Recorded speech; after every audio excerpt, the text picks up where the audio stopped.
Well, I think it's unprecedented how many times we use the word unprecedented in this season. But it's unprecedented for a presidential candidate to step aside at this stage in the process. You're listening to the USSC Briefing Room, a podcast from the United States Study Center at the University of Sydney, where we give you a seat at the table for a USSC briefing on the latest developments in U.S. news and foreign policy. We'll cover what you need to know and what's beneath the surface of the news. Hello, I'm Mari Kirk, Director of Engagement and Impact at the USSC. Thank you for joining us on the USSC Briefing Room today. Before we begin, I'd like to acknowledge the traditional owners of the land we're meeting on today. The University of Sydney is located on the land of the Gadigal people of the Eora Nation, and I pay my respects to their elders past, present, and future. Last week, the Special Counsel Robert Hur released his report with findings of his investigation into President Biden's handling of classified documents after he left the office of Vice President.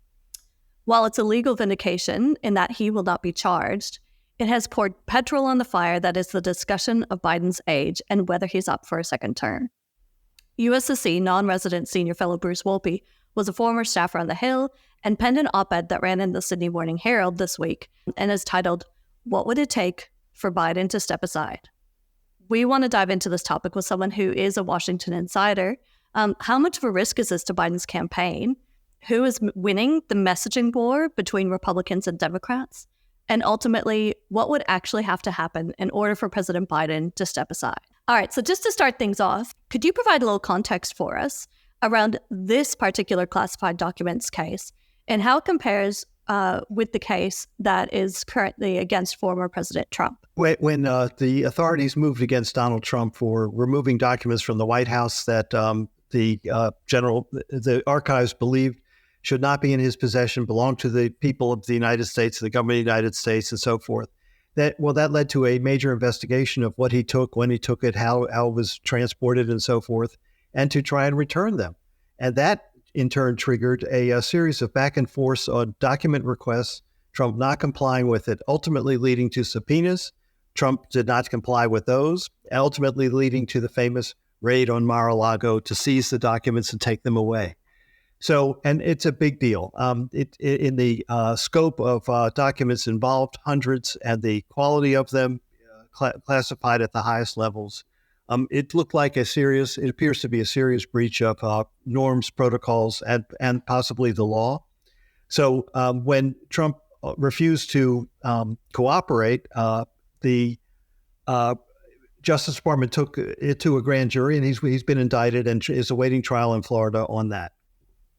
But it also triggered, there have been a lot of people holding office recently, and so what did they also run afoul of the classified documents rules and what could be done? Specifically, Vice President Pence and former Vice President Joe Biden. And investigations were launched, and agents scoured residences and offices and so forth. With Vice President Pence, who was found there were minimal issues, and he received a letter clearing him. But with President Biden, as we've seen over the past few days, there were a significant number of documents of serious classified nature scattered in various locations. But a decision was taken not to prosecute or seek an indictment of former Vice President and now President Joe Biden. And I think there were two distinguishing factors in that. One, the degree of cooperation afforded to the Justice Department by President Biden. He opened all his homes, all his properties, all his offices, and they were able to access things and deal with them. And secondly, and this is where it becomes more politically explosive, is the report that the special prosecutor, Robert Hur, and just a little digression, he is a Republican. He was appointed by President Trump to be the U.S. Attorney for the state of Maryland. And that was done by the Attorney General. And I think what that shows is the Attorney General was bending over backwards to present a fair process. In other words, that he would have a Republican investigate Joe Biden and reach a judgment as to where he stood under the law so that they couldn't be accused, as Trump does. For Trump, this is the Democratic president instructing the Democratic Attorney General to instruct his agents to indict Donald Trump and remove him from the ballot effectively because of this matter. So by appointing a Republican former U.S. attorney, United States attorney, he was bending over backwards to show that, in fact, it would be an impartial investigation. So Mr. Hur, in making his findings, not only on scope and scale of what Joe Biden's held as far as documents, but he also made certain findings of what it would take to prosecute the case. And then he gets into issues of President Biden's cognitive abilities. And essentially he said that a trial would be fraught because Biden could not recall in the evidence that he gave in 2 days of testimony, could not recall in great detail exactly what happened, and that he presented as an old man whose memory was slipping. And therefore, a jury would find it hard to convict under those circumstances. Well, that has really opened a whole examination. It opened the political firestorm of, well, is Joe Biden competent to stay as president of the United States? And this is happening. Now, so that debate has unfolded over the past several days, and it's going to continue and intensify as in real time, Republicans in the House of Representatives are saying they want to hold hearings on this. They want to hear testimony from Mr. Hur, the special counsel, and get his views on the record, under oath, on the president's cognitive abilities and fitness to hold office. And so you can see we are right in the middle of a political fight for this. This all has to do with the election in November and who has the advantage, and they want to take whatever advantage Joe Biden has away and lock it up somewhere. So that's what they're doing. I read that the Republicans are also trying to request, videotapes or recordings of the interviews. Of the evidence, right, and so forth. This is not abnormal. The former special prosecutors have testified on their findings and so forth, but you can be certain that they will go to the fullest length to get the fullest record before the public in order to, A, ascertain what happened, and then B, I think they want to score big political points. And it's normal for them to try and, politicize it, capitalize on it. Is it normal for a special counsel to include statements in the report of this nature? I guess in this case, he was saying it's all in the context of if it went to trial and how the president would present himself. Is that within the normal realm, or are his statements about his memory outside the normal scope? There's differing opinion on that, but experts seem to have that there are rules and norms and guidance as to how evidence is characterized and how far you go. And I'd say mainstream legal opinion, I'm not a lawyer, but from what I've read over the past few days, is that the special prosecutor has a duty to say, I'm going to charge or not charge, and reach that judgment. But to get into editorialize words that tend to editorialize the condition of witnesses and so forth is another matter. We saw this sensationally in the impeachment of President Bill Clinton when Kenneth Starr, the special prosecutor, issued a voluminous report of hundreds of pages that read like a sex novel. And that certainly did not help the president's standing.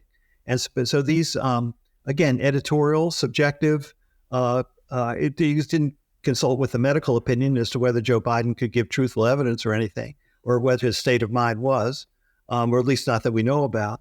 But in having such literary descriptions of the president, it presents issues. I think most people would say, just tell us, are you going to charge him or not? Why are you going to do it or not? And then be the end with it. But he went further. Yeah. And on the flip side, former President Trump is only 4 years younger than Biden. And both candidates are, the oldest, major party nominees that we've had running for president. And they beat the previous record, which was themselves 4 years ago. And the questions around President Trump and his mental state and capacity to hold office have also swirled for years. He would be 82 at the end of a second term. But in terms of Biden, with this report, the discussion around his age and his capacity for, conducting a second term, it's only been growing. And especially now with what the Republicans on the Hill are going to do to capitalize on it. At the moment, who's really kind of winning this war of messaging around Biden's age or Trump's fitness for holding office? Are Republicans or Democrats ahead at the moment? The issue's been with us for well over a year, as people have come to understand that it's going to be Trump and Biden facing off against each other. So there have been headwinds on Biden because of age 4 as a significant period of time. And most Americans feel that both candidates are kind of too old to be elected. I've seen polls of 70% saying they wish they didn't have this choice. Oh. And then among independents, that figure, independent voters, which are the swing voters that can decide an election, the figure's even higher, like 80% are unhappy. And then and even a majority of Democrats are not happy that this is the choice that they have. And it has and so the headwind is crystallized in feelings of enthusiasm for one candidate or the other candidate. And in Joe Biden's case, it really diminishes enthusiasm among key demographics as whether they're going to vote for him.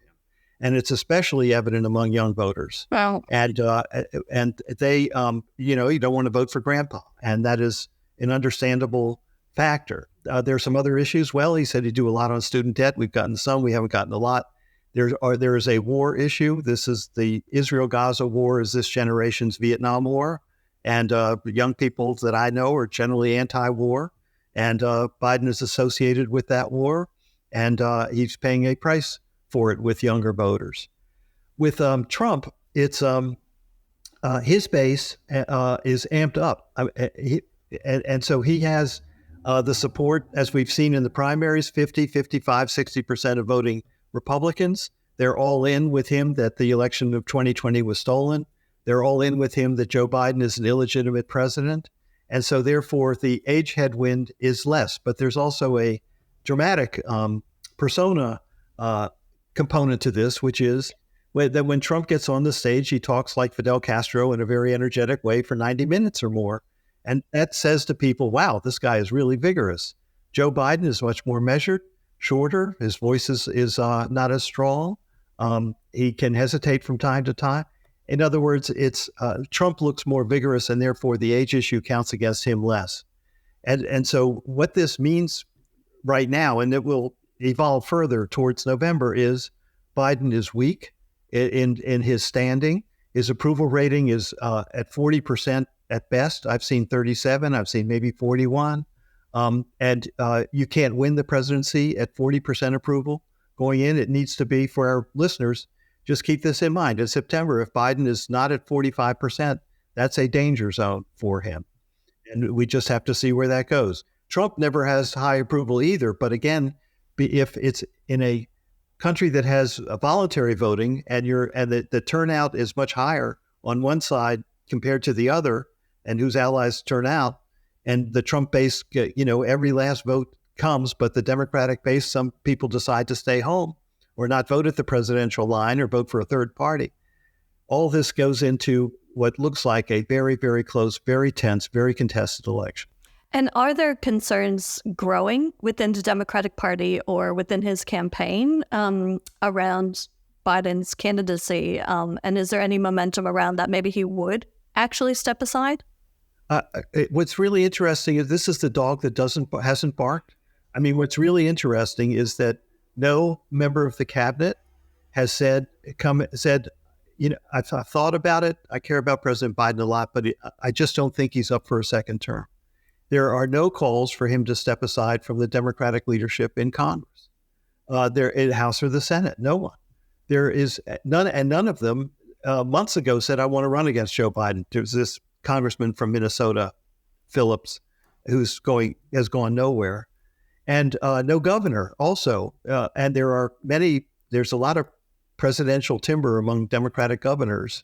And none of them, Gavin Newsom is Joe Biden's strongest supporter, the governor of California. Gretchen Whitmer, they're all, the Pritzker of Illinois, they're all with him. So that says to me that there is no loss of confidence at all in President Biden and how he does business. For Biden to step down, he has to take himself off the field. No, it's also very late in the political process for someone to come in and challenge and beat him and so forth. And so then I asked the question, well, what would it take for Biden to take himself off the field? And I think there are several things that we should look for if they develop that would lead further that question in his mind.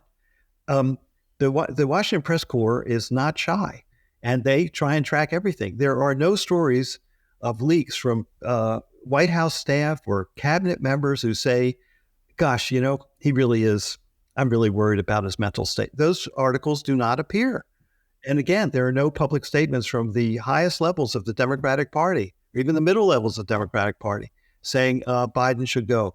So in the end, and also there can be an objective health event, as we saw with Mitch McConnell, the Senate Republican leader, where in two instances he froze for many seconds, unable to talk. If that happened to President Biden, I think that would instantly lead him to retire from the field. Oh.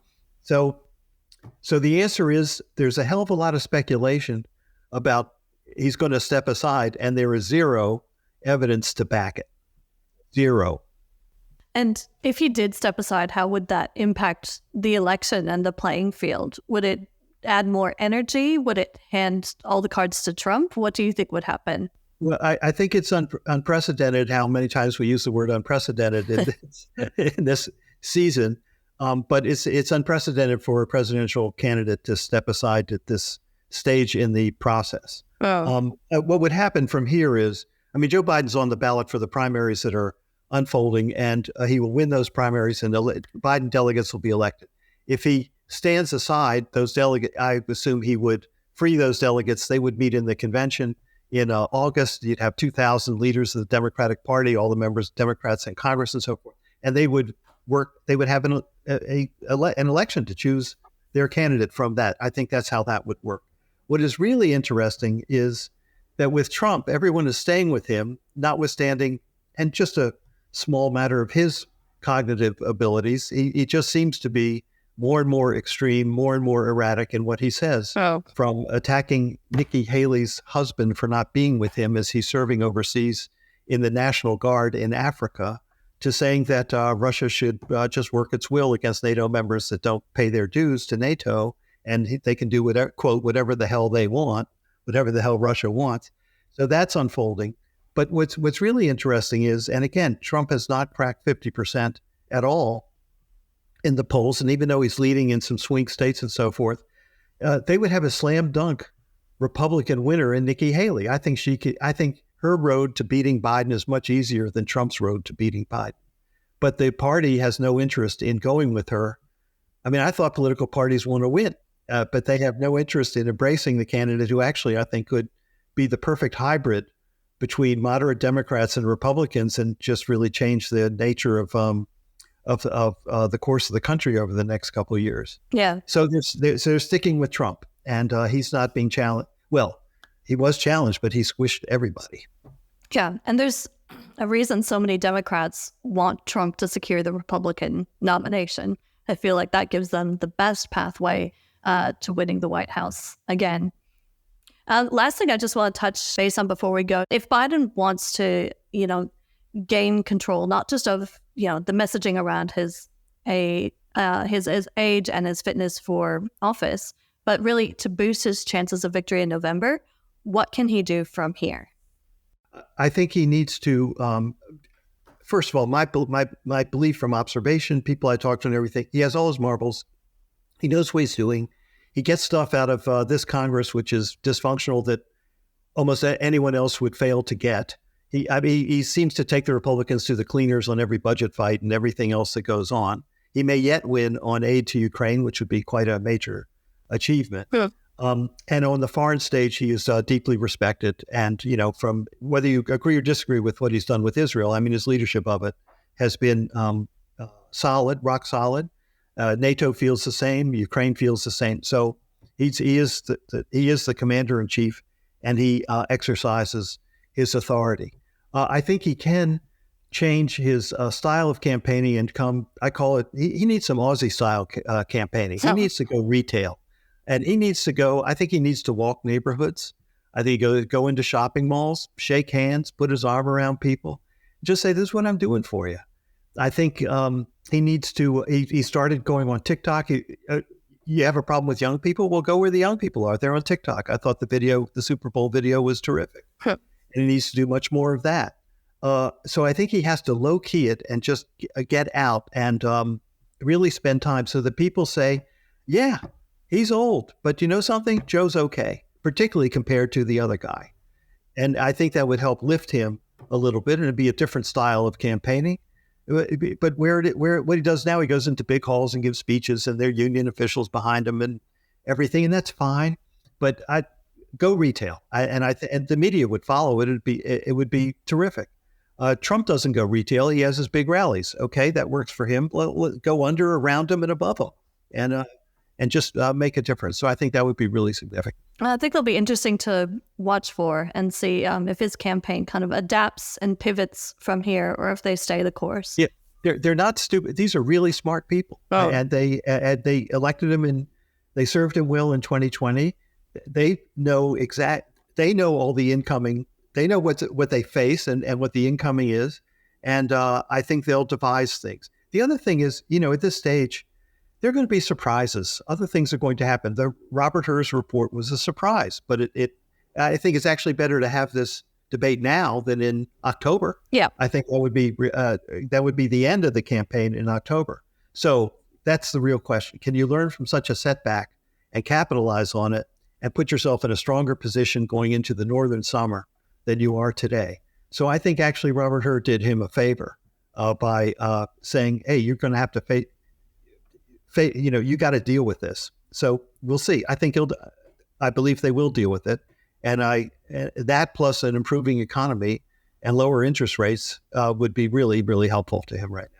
Okay. Yeah, I think you're right. I think the timing it's much better to have it now rather than later, and gives him the best chance to kind of, move forward and get on top of the messaging, the campaign, get what he needs to. It was very interesting to see so many variables still to play out. So I think this election will continue to be closely watched. And of course, we'll be following it here at the USSC throughout the year. And as we wrap up, I would like to point to a couple of other podcasts that may be of interest to our listeners. Our CEO, Dr. Michael Green, is co-host of the Age the Chessboard podcast with Judith Blanchett, the Freeman Chair for China Studies at the Center for Strategic and International Studies. And I'd also recommend checking out our USSC Live podcast series, which runs recordings from our major live events, including all of our election watch events from this year that will be happening. You can find these on our website at ussc.edu.au or wherever you get your podcasts. Bruce, thank you so much for coming on the podcast today. Thank you. It was a real pleasure. Great honor. Thank you so much, Mari.